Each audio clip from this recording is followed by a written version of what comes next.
And thank you very much for this Ancient Institute, and thank you, everybody, very much for your time, for your interesting about Chinese women, about my book.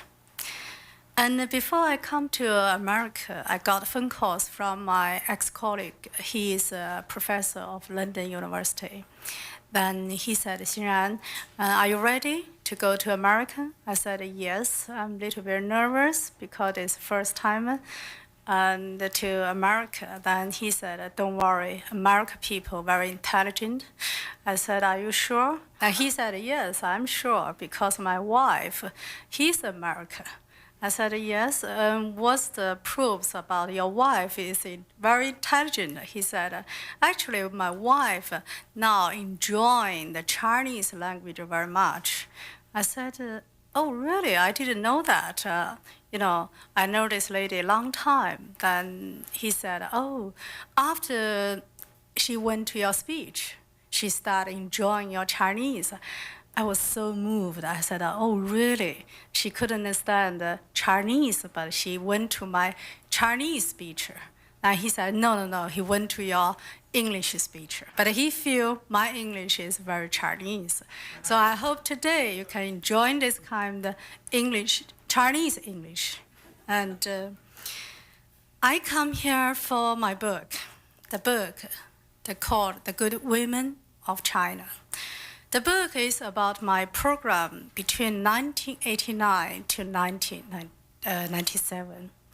And my program is about Chinese women's life. Before I start, two things I want to correct from the presenter. A is I wasn't head of Jiangsu broadcast station. I was a part of head of department, not whole station. This is A. B, I'm not full-time professional professor. I was a part-time professor and like a guest professor for many universities in China, in London as well. So I want to be true in front of you. I started my program in 1989. And that time, I think, is the very strange time. As you know, since Deng Xiaoping said China should be opened in 1983. Yeah.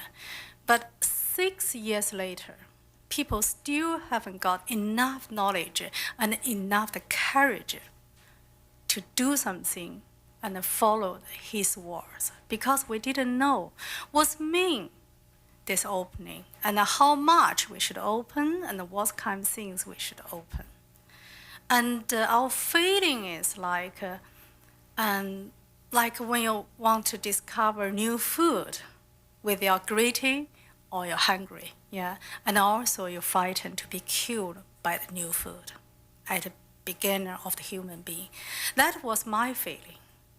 So when we started this program, we had no idea how to do it. In that time in China, 90% they were peasants, they're farmers. So this is why we decided to put my program in the midnight between 10 to 12, because we thought peasants went to bed very early. So no one would listen to me, to my program every day. So my program between the 10 to 12 every day from Monday to Friday, the weekday. When I started by my personal voice. Before 1989, in whole China, we say we had one head, as you know, that's the Communist Party, and one face for all of the television, and one voice for all of the radio, and one pen for all of the print papers. So when I had my voice, I asked ordinary people, I asked listeners, I said, how are you? How did you do today? And are you happy? And what I'm doing? And today I come to the office, I met some young people in the street, some man was very good looking or something like that. Yeah. But at the beginning, I got lots of the criticized letters.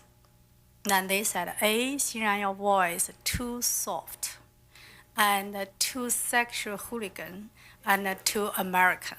Okay. And B, they said, what did you talk in the radio is not revolution and red color enough. So we should be very strong, the communist voice. So even I just said little things, every day just 3 or 5 minutes, they couldn't understand. And like my colleague, he said, Xinran, are you okay? I said, yes, I'm fine. What's wrong? He said, why in the program you say you like have a look, good-looking man? I said, that's true. This is my feeling. I think I don't want to look at an ugly man at all. Now he said, no, you can't say this. Be careful. Otherwise, you will be arrested. So that was at the beginning of our program. So at the beginning, my program is not just wasn't for women at all. But 3 weeks later, just 3 weeks later, I got more than 100 letters every day. But I was very silly. I didn't take serious. So I put all of the letters in the big box. Then sometimes I choose one letter with a beautiful handwriting or the beautiful stamps or something. I open that, read it. Until one day I got a letter with a chicken feather. In Chinese tradition, this means urgent, something very dangerous. So one student who I asked helped me to read the letters, then gave me this letter when I opened it. And this letter come from a schoolboy. Then he said, oh, Xinran, in our village, everybody listen to your program. Yeah. Now I'm writing the letter. I'm not saying this program how wonderful. I just want to let you know. In the village, a lot of the men, they bought girls from outside.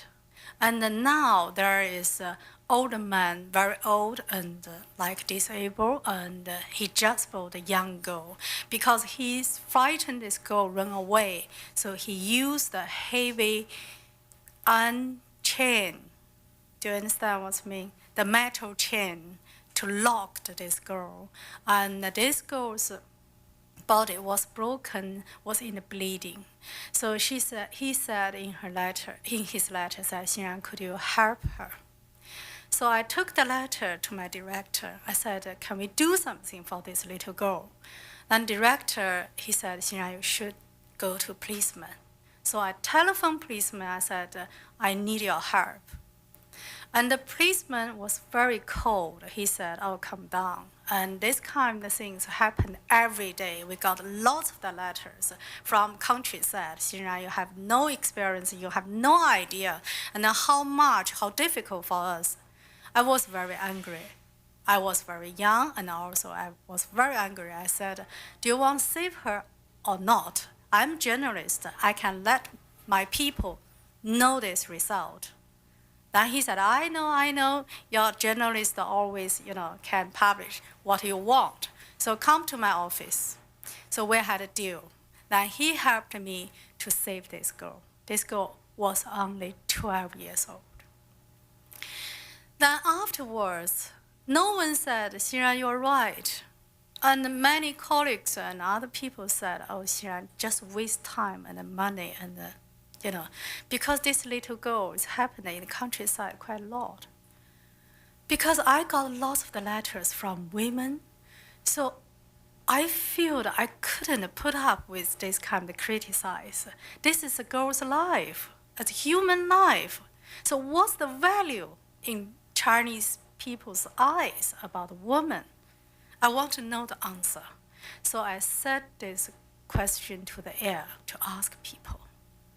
What's your view? What do you think about this? So lots of people sent a letter to me, told me their story. So I got more and more stories, but I was very silly. I didn't understand. I thought because of this, I knew Chinese women, and I'm Chinese woman. My mother is Chinese woman, and my friends, they are Chinese women. So until 1992, I got a letter from a woman. I never met her, but I always mention her because in my life, she's my great teacher. In her letter, she said, "Oh, Xinran, now everybody treats you like a star, like a woman expert. You sit in the studio and office. You read people's letters and answer people's telephone. Have you thought about the most women, more than 80% Chinese women who are living in the countryside, never be educated, even they don't know how to write down their name, and never heard about tube water, electricity, and telephone. What about their life?" So this letter wake me up. So I just started researching. I started going out to find out stories. But I didn't know how to do it. So first day, I make up, dressed up with my microphone and the record machine. When I walked in the street, I remember all of the village people run away, then they standing far away, pointed to me as a ghost. Then after 10 minutes, the old man walked to me very slowly and used his sticks to point to my record machine, say, "What's that? Why you bring these strange things to our village?" So I thought, oh my God, no one wants to speak out or tell their life to a ghost, you know? So I did mistakes. So afterwards, I learned how to interview them. I didn't know Chinese people's life in the countryside by that time because I grew up in the east part China. My hometown is Shanghai. I was born in Beijing. Yeah, I worked in Nanjing. So this kind of part of China is developed area and developed very well. It's no big difference from your city and your country at all. But when I walk into just pass through the middle China, like Shanxi, Henan, Anhui, and Yunnan, Guizhou, this kind of part, I couldn't believe what I thought. The people who are living there just like 500 years ago. I knew that from the history book because I like books very much. So every time I went there, I always wear the poor and old, even dirty clothes, and without any equipment, without a pen, without a paper at all. As well, then I walk in to the village. I ask them, "What are you doing here?" The woman look at me always very strange. They ask me first question is, "Are you a woman?" I say, "Yes, I am a woman." Then she said, "Oh, I'm cooking for my man. I'm making shoes for children." So I said, "Could you teach me?" They said, "How old are you?" I said, "More than 35. They said, "Even you have 35, you don't know how to do it." Oh, poor woman. So during the teaching, they told me lots of the story about their life. So this is why today I can making shoes, I can making clothes, I can making lots of the countryside food because I learned from them. And during this kind of learning, I heard lots of stories. Now someone, I couldn't believe that. During my program, about 80 years, I interviewed Chinese women like this, face to face, more than 200. Some story is I went to their family to get it. Some story come to me by someone who I didn't know that. In my book, it's total 15 chapters, except my childhood and my mother, and it's about another 12 women's stories. Before, when I decide which story I should put in this book, I feel very difficult. At the beginning, I had 30 stories because each story in my life is so important. and means quite a lot. So afterwards, I had to take off 15 and keep 15 in the book. In these 15 stories, you can see the Chinese little girl or Chinese grandmother, and you can see Chinese women who are living in the very rich area and the people who are living in the very poor area. And today, because time is very short and I want to leave some time for you, for your questions. So I will tell you some stories. The first story, I'm always very moved about a little girl who kept a fly as her pet. I got the story very early, and when I started the program, and one day I got a shoes, the books, and in the books, full of the piece of the papers. I didn't know what's that, so after program, I put all of the paper in order. Then I found that is diary of the little girl. This girl was abused by her father. Then she went to her mother, asked for help. Then her mother said, "Oh, don't say anything. We have to keep quiet because Chinese culture is kind of hiding culture." I think if you have some Chinese friend, if you come from Chinese family, you know that we hardly to have any conversation about the past. So this girl couldn't get any help. So she tried very hard to hurt her own body. She put cold water in her clothes, in her body. Then she stood outside in the winter. She tried in any way to want to be sent to the hospital for avoiding her father's attack. So one day she was in the hospital. The little fly touched her skin. She felt so beautiful. Then afterwards, she tried to keep a fly as her pet. But as you know, fly in our life is like a very disgusting. So everybody want to clean or try to kill the fly. So she couldn't keep this, her fly. So after her fly died, she was told she's better, she should go home. This girl was very frightened. She didn't want to go home. So she put the died fly to the cut of her arms. Then she got horrible blood problem. Then she died. So after this story, I went to the street. Next day, I went to the public toilet. I just want to feel her feeling. So when the fly touched my skin, I cried in the street. Even so many people knew me. I didn't care. Because can you imagine the touching by the fly legs? That's a tiny touching. But this girl was so hungry from this kind of human touching and human loving. So after this story, I told my mother, I said, "Can you understand?" My mother said, "If I say yes because I'm a woman, I want to be touched. If I say no because I'm Chinese woman, because our culture, we are not used to hug to each other, touch to each other, even mother and daughter." She's right.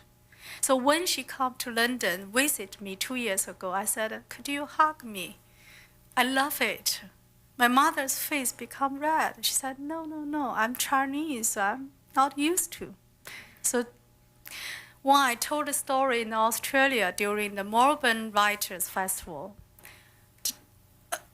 the women in Australia, in Melbourne, they took a long queue for giving me a hug one by one. The taxi driver waited for me, said, "I drove about 20 years. I never saw like this. The people just want to give you a hug, take a long queue." That is this kind of, Chinese woman's feeling. And another story in this book is about a group mother. All of them lost their children in the earthquake in 1976. I think in this city, you had this kind of experience. Happened twice very seriously. One is 1906, one is 1989, that's right? So in 1976, China, we had a horrible earthquake happened in Tangshan, just nearby Beijing. We lost about 300,000 people's life. And the whole city almost disappeared. And because very serious, and the resort people and the army, they couldn't reach the area at all because the road, anyway, is broken down. So I heard about story about group mother. All of them, they lost their children. Then they used their pension fund, help the other children who lost their parents. So I interviewed one mother. When I heard her story, I just couldn't believe that. She was there watching her daughter was dying in 14 days because the people couldn't save her. She was locked between two buildings. The army reached there and lots of people helped her, but they couldn't get her out. So this is a mother. When this passed, she put her daughter's big, huge photos, just eyes on the wall. Then he put two words in her daughter's eyes, say, for future. She's so great that she helped the other children. I'm a mother. I have a son, he's Pan Pan. He called Pan Pan. He's 14 years old. If something happened to him, I don't think I have enough courage to look after other children or to touch other children's face or hands. But she is doing every day. So when I interview them, I just feel, oh my God, this is mother, Chinese mother. And another story, actually it's quite a lot. Another story in my last chapter is called Women Who Are Living the Shouting Hill. Why I want to tell you the story? Because this is the last chapter. The 14th chapter about a fashionable woman who's very rich. She has 80 cars, one car for Monday, one car for Tuesday. You know, she's very rich. She's living in Shanghai.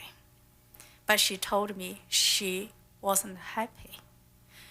During my program of about 80 years, 99% complete their life. Yeah? And someone said, oh, Xinran, I'm very rich, I shopping every day, but every morning I couldn't find clothes to wear. Yeah? But someone said to me, oh, Xinran, I'm not happy because I couldn't get money, go to school, to study as other people. So unhappy is so different. So I really want to know who is happy. So when I went to the Shouting Hill, I got the answer. The women who are living there, they told me they are happy. But what about their living condition?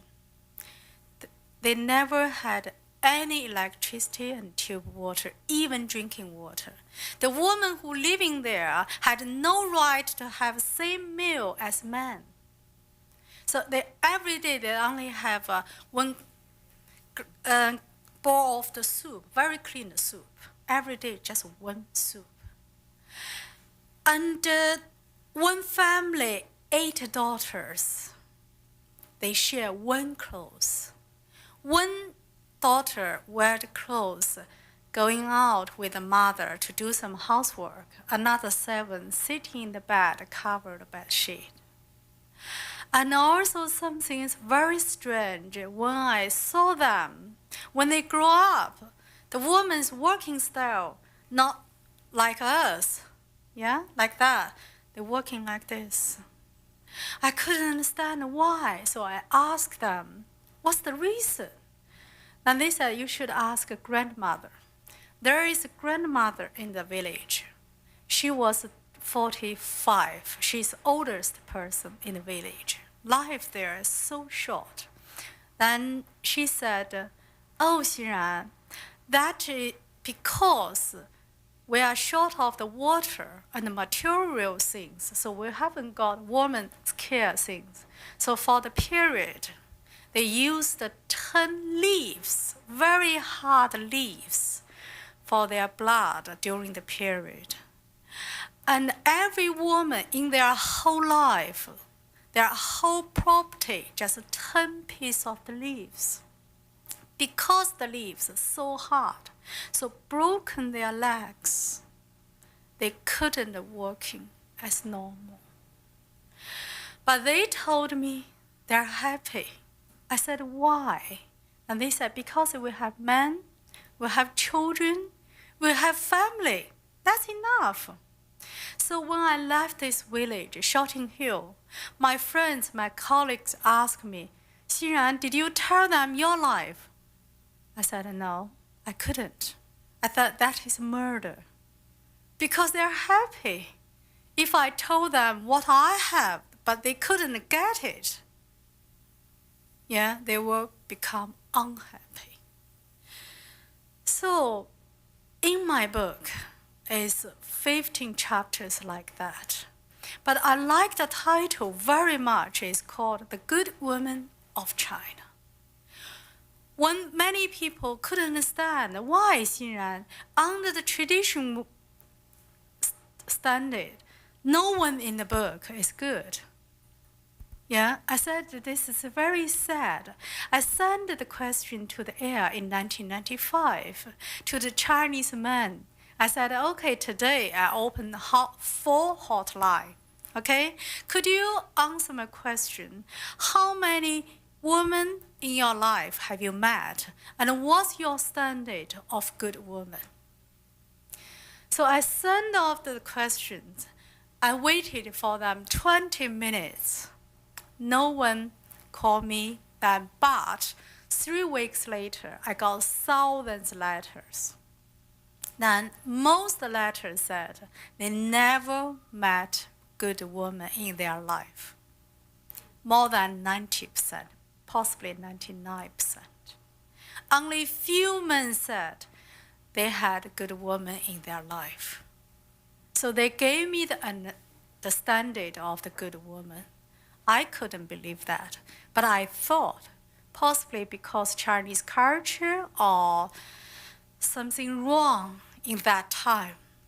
So I met another man in Australia who just finished PhD and had been there about 15 years. And he married a woman who educated by the American education system in the university, and he told me exactly same things. He said, good woman A is never open her mind, herself, to other people, to the society, to other men. Okay, no boyfriend at all. So B, she should give the son to the family for family tree. C, the woman never lose temper, always warm and soft to the man. The next one is this woman never does housework wrong, never mixed the color when she washed the clothes, would never burn the food when she cooked. Yeah, the last standard is should be very good in the bed and very good figures for going out. This is 5 points of good woman. This is why so many Chinese women, they're so unhappy. Because everybody come to this world, we want to be good girl, good daughter, good wife, good mother, good grandmother. Yeah, if we spend the whole life for giving, for loving, but afterwards no one say we're good, it's very sad. So someone asked me, Xinran, this is because Communist Party or revolution, culture revolution? I answered, I said, I don't think Communist Party and the Cultural Revolution has this kind of powerful, can change a woman's life.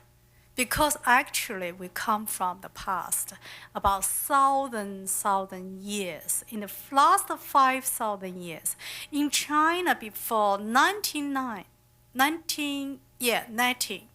we never had freedom of religion, never had sex education, never had freedom press, and never had independent legal system. So this kind of four kind of basic human need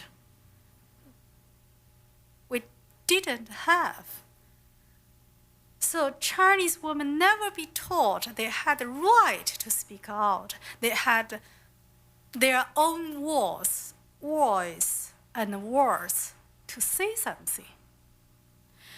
So when I had this book, I thought I should be a little bit relaxed on my life, a little bit light. But unfortunately, I couldn't. Because in the daytime, I still, I can't control myself. I can still smiling to everybody. But in the night, I don't know why, the story in the books and out of the books still come to me again. So when I left China in 1997, and many Chinese women sent a letter to me say, "Oh, Xinran, we hate you. We love you, also we hate you. We want you so much that you want living." But I promised them, I said, I will work much harder than before. I will bring your story to the world. Now I will take people's answer, what is good woman, back to China. And we need to listen other people's voice, not just our traditional voice. So I did, I tried, and I hope they will be happy. And also, I hope you can tell me what's your standard of the good woman. I have my email address, and I have a copy here, which is signed by many people, many Chinese, America already, because the book is going to be published in 23 languages, over 55 countries. So I will go to many countries one by one, about 22. So each country I have a copy. So I beg you, everybody who are here today, sign some sentence for my boy, for Chinese women. And I want people know, I want Chinese women can feel we're not just alone in the corner. We have so many friends all over the world, and also so many people that listen our stories. And when I come to England, I read lots of the books about Chinese women's life. But I found most of the books were written by the people who left China. So the story in my book, except myself, most of them, or 100% of them, they had no chance left China. So this is why I want my book can open tiny hole in the big wall, which is surround China about 3,000 years. Now you can see the Chinese woman's, ordinary woman's life by your own eyes, and you can understand their life by your own experience. So this is why I write the book. And also, I have a lot of the stories. Now they are waiting for your questions. If you want, just you can answer your questions. Thank you for listening. Thank you. I think this question is quite, lots of people want to know. And there is extra information in your hands. And I said to people, and my life, my experience about China, like drop of the water. China like a big ocean. I don't think I can explain the whole things about China, but I do think I can explain the cup of green tea about China. I like to answer your question about this. In fact, I went to lots of the countryside and the mountain area. In those places, the women is much more than men, because many family they do believe if you got more children, you got more property in the more future, for more lucky. Because since 200, 300 BC to 500 AD, in China, we set up the very strong tax policy by the emperors. If you have the more boy, they gave you more land. So after that, by the generations, people do believe boys can continue family tree. In Chinese tradition, this is number one important. And the second one is if you have more children, you get more property, more lands. Because so far, China still 78% they are farmers and peasants. But in the big city, in east part China, like Shanghai, Beijing, Guangzhou, this kind of place, you are right. The man and the woman's now is like 14 men, 1 woman, about 20 ages, in their 20s. It's very serious. So I remember I telephoned my friend who works for government as this single child policy and governor. Then she said to me, Xinran, we have to control the population.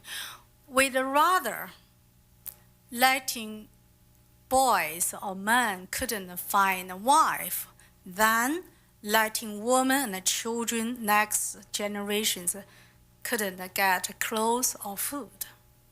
This is their view. I just passed through the information to you. I think for women it's quite difficult because they have to give up lots of the baby girls. Yeah.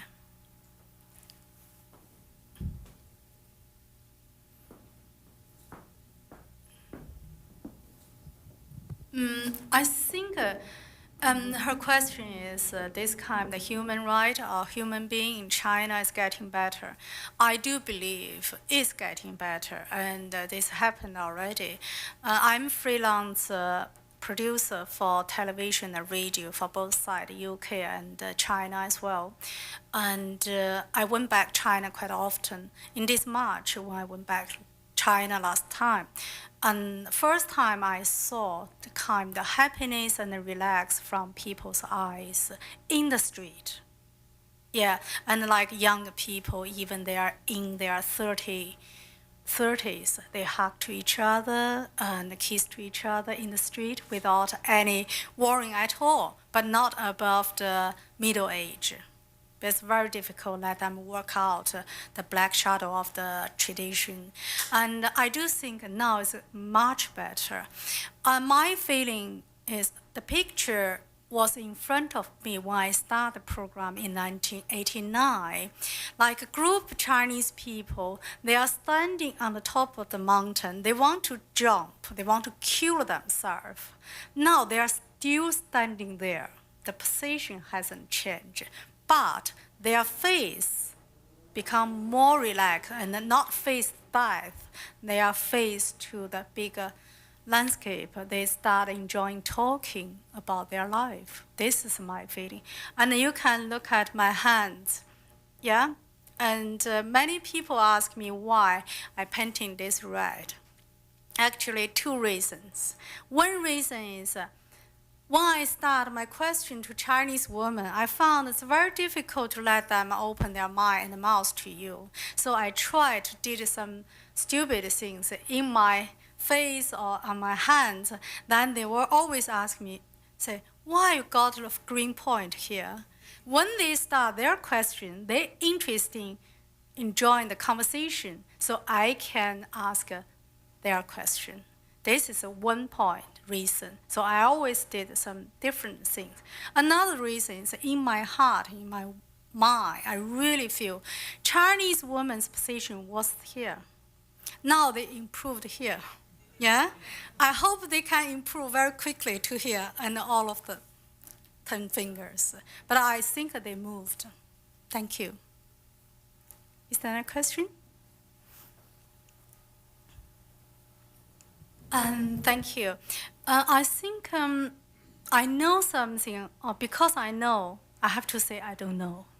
And just like I had 3 interviews in America, yeah. The first person called Susan Page.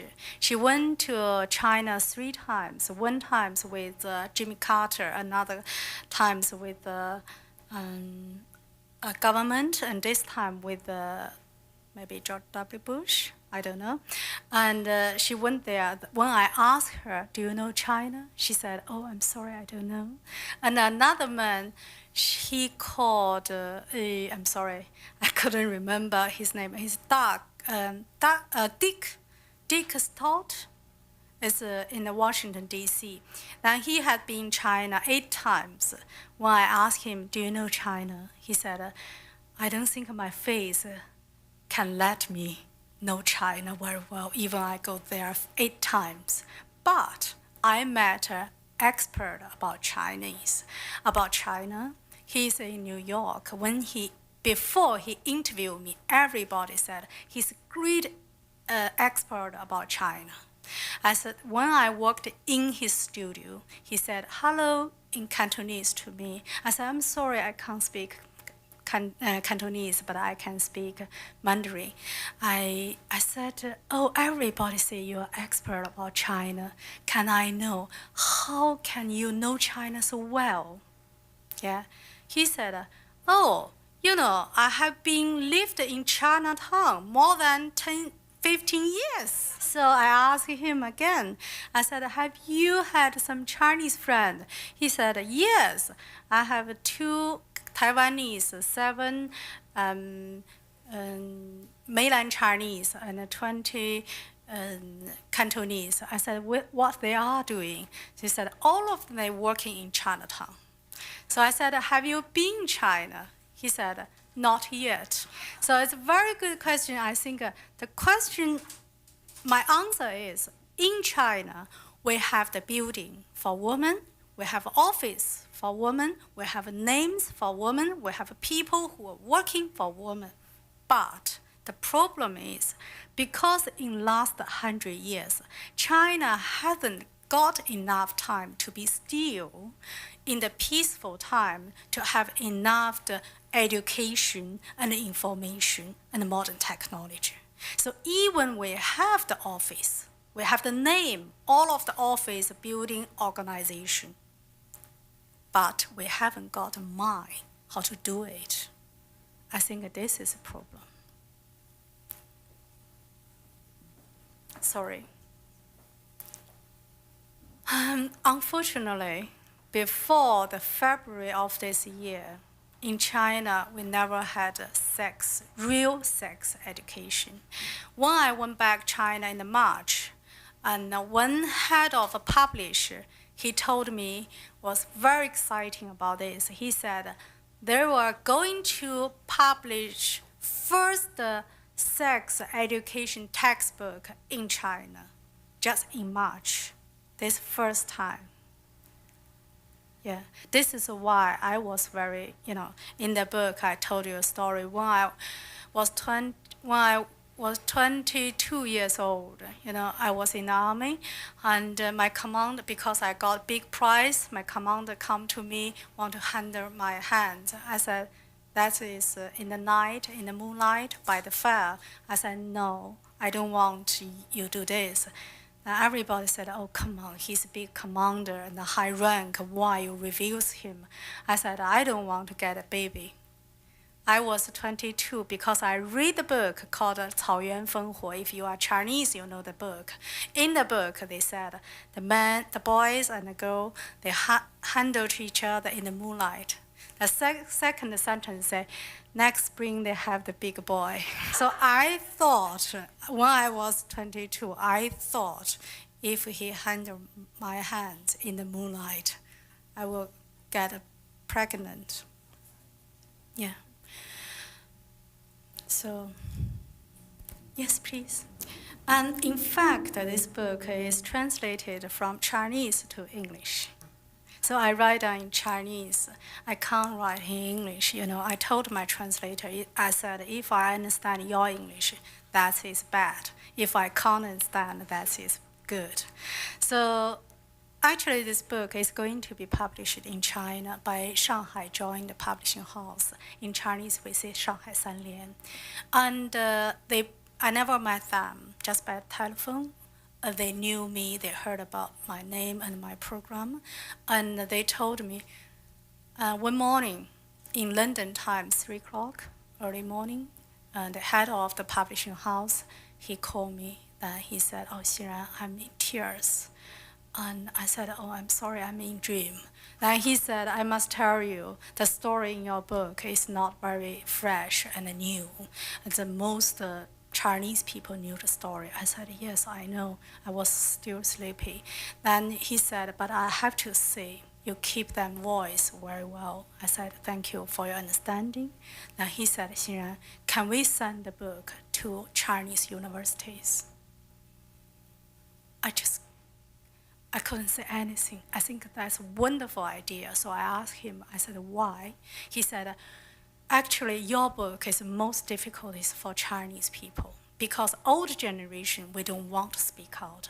Young generation, we don't know that. Just like this book, so many overseas Chinese students, when they read the book, they ask me, "Xian, this true in your book?" I said, "Don't ask me, ask your parents." 100% replied to me, say, my parents said, "Yes, that's true." But I asked them why your parents never told you the story. Yeah. But afterwards, I understand, like Germany and Japan, after Second World War, their last generation never told the new generation what's happened in these two countries. And also, I feel it's unfair. You couldn't find enough the book to talk about this. Everybody say in the Second World War, Great America, Great UK, yeah? And they said, after 1956, new generation in Germany and Japan rebuilt a new country. But what happened after Second World War, between the Second World War and to 1956? Their women carried the whole country. When they lost the man, they brought up their children. So I think this is a little bit unfair. But in China, the same. But I'm so glad this book is going to be published in China. And also, we send lots of the universities. And this is the reason I didn't ask them for high price. Thank you. Sorry. No, I think my story is because I was nervous, because I wasn't sure what kind of things I should talk, and I wasn't sure about my knowledge can manage this kind of program. So I put this program in the midnight. And the pattern, I thought, the peasants, 90% people went to bed very early. The few people listened to my program. Not they don't allow, they did allow, and they love it. Yeah, thank you.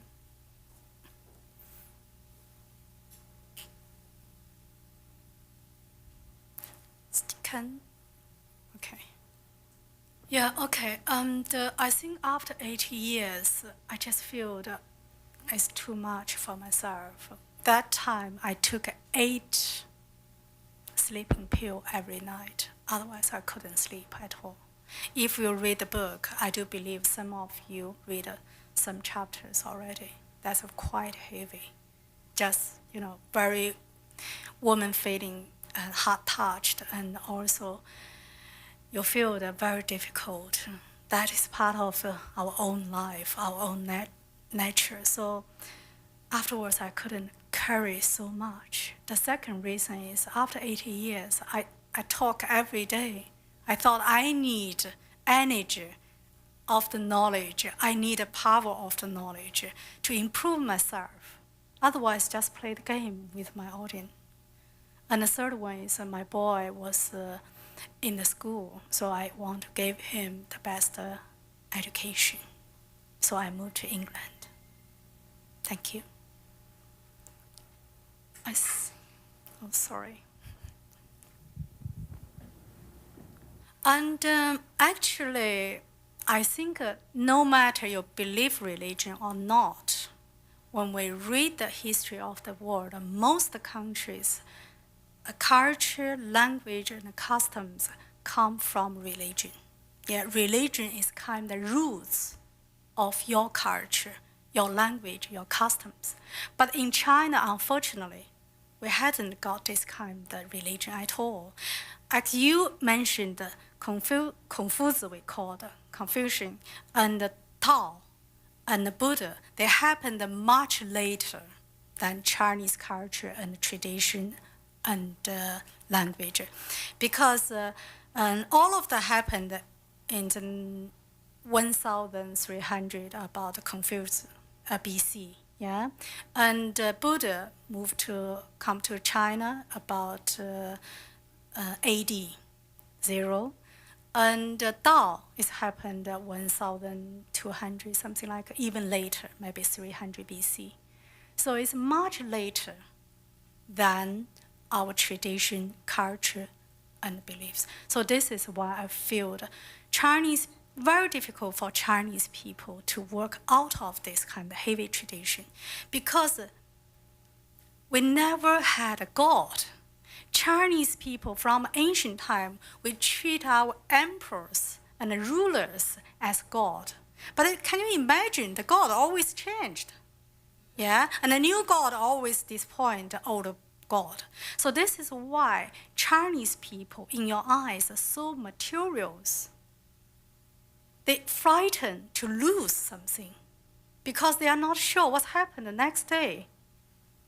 So we have the sentence say, don't borrow the sunlight from tomorrow. Yeah, this is why we frighten. So Chinese culture is kind of, how do we say, no security culture, not safe culture, and a very hiding culture, and a very negative culture as well. Why I said this, if you learn Chinese, yeah, first words you learn is 哪里哪里, 不好不好, 不行不行, yeah. If you have beautiful daughter, yeah, if you say, oh, your daughter is so beautiful, then Chinese family must say, oh, no, no, no, no, they are not beautiful. So people grow up in this kind of hiding and negative culture. So I think this is a tradition. Sorry. I think, very interesting question. And actually, in the later of my program, because I thought conversation between the Chinese family generations, the man and woman, are so little. And the conversation is so important for woman's nature. Women need to talk, even we need a neck. Yeah. But in China, we couldn't get this chance. This is why suicide number in China is a high number. So I set up a 4 long time record machine. I said to my audience, I said, you can call me in between 8 o'clock to 12. Don't tell me your name. Don't tell me where you are. You just let your story out and you feel better. Yeah. But during this, lots of the women, they say, oh, now I feel better, I can go on my life. That's true, saved lots of the people's life. But also some men calling say, Xinran, listen, if you go on support a woman like that, I will kill you at the gate of your station as well. In end of 95, I said another question to the man. I said, could you tell me your mother's name or your wife's name? Then say, I love you. Very simple. 4 hotline. Whole night, no one called me at all. Then I asked my colleague, he's a very educated person and he's a famous DJ. I said, why? He said, Xinran, don't be silly. Chinese men loves their woman in heart, not in mouth, not in hands. I said, but we are human. We need to be touched. We need to be taught. So we come from very different philosophy.